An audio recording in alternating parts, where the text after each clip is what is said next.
লাইন্সম্যানকে আপনি আচ্ছা তাহলে এখান থেকে বর্তমানে ভাড়া কত? 25 টাকা। আচ্ছা এটা তো কমানোর সুযোগ নাই না? কমানোর সুযোগ যদি না থাকে তাহলে সুযোগ হবে জিনিসপত্রের দাম কমিলে। আচ্ছা ঠিক আছে, সমস্যা নাই। কমানোর সুযোগ না থাকলে তাকে আমরা এটাও কমাইতে বলতেছি না, তবে বাড়াবেন না। আজকে বৃহস্পতিবার, এরকম যদি বৃহস্পতিবার আসে প্রতি বৃহস্পতিবারে আপনারা এরকম ভাড়া বাড়াই দেন, আমরা কিন্তু ড্রাইভার এখানে ড্রাইভার সময় আসছে,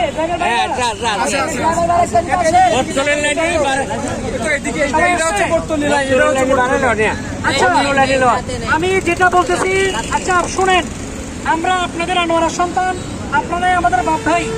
সুতরাং আমরা যেহেতু বিভিন্ন জায়গায় পড়ালেখা করতেছি, আমাদের যেটা নিয়ে কোনো দলের পক্ষ হয়ে না, কোনো মতের পক্ষ হয়ে না, কোনো ধর্মের পক্ষ হয়ে না। সুতরাং এই নিয়ে যোগ্যতার আপনাদেরকে বলতেছি, আপনারা যথাযথভাবে আনোয়ারাটাকে সুন্দর করার জন্য সহযোগিতা করবেন।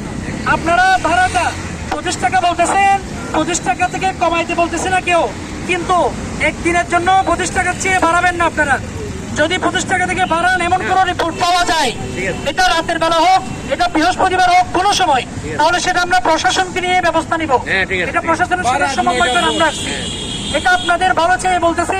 এবং যারা আমরা যাত্রীরা আপনাদের ভাই, আপনাদের সন্তান, তাহলে অন্তত সবার সুবিধার্থে, সবাই যেন সুখে শান্তিতে থাকি, এটার জন্য এই সহযোগিতা করবেন। ঠিক আছে, আপনাদের কাছ থেকে এই সহযোগিতা পাবো। ধন্যবাদ আপনাদেরকে।